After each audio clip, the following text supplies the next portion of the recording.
दरअसल अब से कुछ ही देर में 5 राज्यों की चुनाव तारीखों का ऐलान हो जाएगा। यूपी, उत्तराखंड, पंजाब, गोवा, मणिपुर, ये वो 5 राज्य हैं जिनका 3:30 बजे चुनाव आयोग की प्रेस कॉन्फ्रेंस में तारीखों का ऐलान होगा। साथ ही ये भी ऐलान हो जाएगा कितने चरणों में यहां पर चुनाव होने वाले हैं। और क्योंकि कोरोना काल है, लिहाजा इस बार चुनाव आयोग की इस अनाउंसमेंट पर हर किसी की निगाहें टिकी हुई हैं कि वो कौन कौन सी सख्तियां, कौन कौन सी पाबंदियां हैं जो चुनाव आयोग यहां पर लगाता है, और आदर्श आचार संहिता लागू होने के बाद क्या कुछ बदलाव जो है वो देखने को मिलता है। तो 5 राज्यों में चुनाव की तारीखों का ऐलान अब से थोड़ी देर में होने वाला है और 3:30 बजे का वक्त जो है वो बताया जा रहा है। कई संवाददाता हमारे साथ इस वक्त जुड़ रहे हैं। पीयूष हमारे संवाददाता हमारे साथ हमें स्क्रीन पर नजर आ रहे हैं, इसके अलावा मनीष हमें नजर आ रहे हैं। और तो सबसे पहले पीयूष मैं आपके पास आता हूं। 3:30 बजे का वक्त जो है वो मुकर्रर किया गया चुनाव आयोग की तरफ से। अब ये खास इस लिहाज से है क्योंकि 5 राज्यों के अहम चुनाव हैं, लेकिन कोरोना भी पीक पर आ गया है। ऐसे में क्या कुछ हम देख सकते हैं इस बार चुनाव आयोग की तरफ से, खास दूसरी लहर से सबक लेते हुए?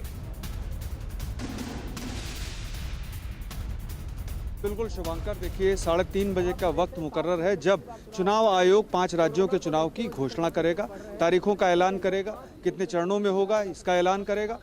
लेकिन मैं आपको ये साफ बता दूं कि चुनाव आयोग ने इस बार कोरोना को ध्यान में रखते हुए बड़े पैमाने पर तैयारी की है और कई दिनों तक अहम बैठकें चली हैं। इसके बाद चुनाव आयोग आज इस नतीजे पर पहुंचा है कि वो 3:30 बजे चुनावों की तारीखों की घोषणा करने जा रहा है। सबसे अहम बात यह है कि जो बड़ी रैलियां हैं उन पर चुनाव आयोग रोक लगा सकता है, संख्या निर्धारित कर सकता है कि रैलियों में कितनी संख्या में लोग शामिल होंगे। इसके अलावा डोर टू डोर जो कैंपेन है उस पर भी सख्ती कर सकता है चुनाव आयोग। ऐसी बहुत सारे अहम बिंदु थे जिन पर चुनाव आयोग ने 2 दिनों तक लगातार विचार किया। इसमें स्वास्थ्य मंत्रालय की भी उसने सहायता ली, विशेषज्ञों से भी बातचीत की। तो पूरा का पूरा एक जो यूं कहें कि प्रोटोकॉल तैयार किया है चुनाव आयोग ने, जो तारीखों की घोषणा के साथ कोविड के जो गाइडलाइंस होंगी उनकी भी घोषणा चुनाव आयोग की ओर से की जाएगी। देखना यह है कि चुनाव आयोग जो पिछला दौर था, यानी कि जो पश्चिम बंगाल का चुनाव था, उससे सबक लेते हुए इस बार कितनी सख्ती बरतता है। बिल्कुल, और क्या मतदान को लेकर भी कोई नई तरह के नियम कायदे आते हैं क्योंकि कोरोना में 2 गज दूरी की बात की जाती है, इस पर भी आपसे बात करेंगे।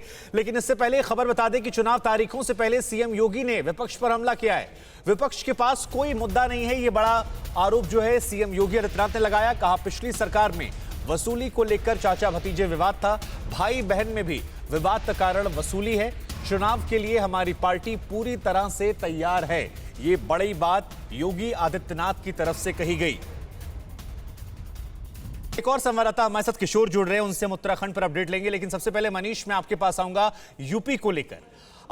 उत्तर प्रदेश में बीजेपी आश्वस्त नजर आ रही है, जरा ये भी समझाइए कि ये भाई बहन से निशाना किस पर था वसूली को लेकर, और साथ ही ये कि डिजिटल इंडिया की एक शुरुआत जो है बीजेपी ने की थी।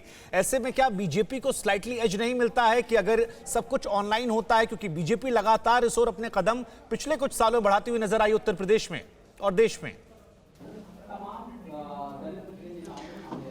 देखिए, बिल्कुल डिजिटल इंडिया की मुहिम को जो आकार दिया था वो बीजेपी ने दिया है। और अगर यूपी सरकार के नज़रिए से देखें तो दिसंबर के महीने में 25 दिसंबर को शुरुआत की गई टैबलेट और स्मार्टफोन बांटने की, और उसमें पोस्ट ग्रेजुएट और ग्रेजुएट को उन युवाओं को रखा गया जिनमें से कई युवा ऐसे हैं जो पहली बार मतदान करेंगे, मतलब नए वोटर हैं, और इनकी संख्या भी बहुत है। लगभग 19 लाख ऐसे नए वोटर उत्तर प्रदेश में होंगे जो युवा होंगे। तो युवाओं के नज़रिए से और डिजिटल मुहिम के नज़रिए से देखा जाए तो बीजेपी ने इस ओर अपने कदम बढ़ा दिए थे और बहुत स्ट्रेटजी के तहत ये टैबलेट और स्मार्टफोन बांटे गए थे। और ये वर्चुअली जो प्रोग्राम शुरू होने वाले हैं, अगर चुनाव आयोग प्रोटोकॉल जारी करता है उसमें वर्चुअल माध्यम से चुनाव प्रचार को तवज्जो दी जाती है, तो बीजेपी इसमें आगे निकलती दिखाई देगी, क्योंकि उसका मैकेनिज्म बन चुका है। बीजेपी हेडक्वार्टर में इसका मुख्यालय बनाया गया है और हर जिले को इससे जोड़ा गया है। एक साथ 50,000 लोग कनेक्ट हो सकें, ऐसी पूरी व्यवस्था बनाई गई है।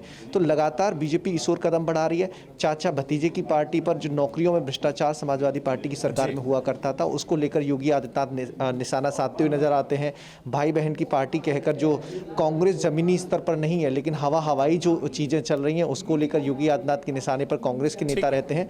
चूंकि मायावती अभी सीन से आउट है, अभी उनके चुनाव प्रचार में न कोई रैली उनकी महत्वपूर्ण देखने को मिली है, न कोई बड़ा पॉलिटिकल प्रोग्राम मायावती की ओर से हुआ है। और शायद जो राजनीति करने का तरीका है मायावती का, वो ये भी दिलचस्प रहने वाला है कि मायावती और बाकी जो पार्टियां, छोटी छोटी पार्टियां हैं, वो कैसे देखती हैं इस डिजिटल कैंपेनिंग को, इस पर भी नजर रहेगी।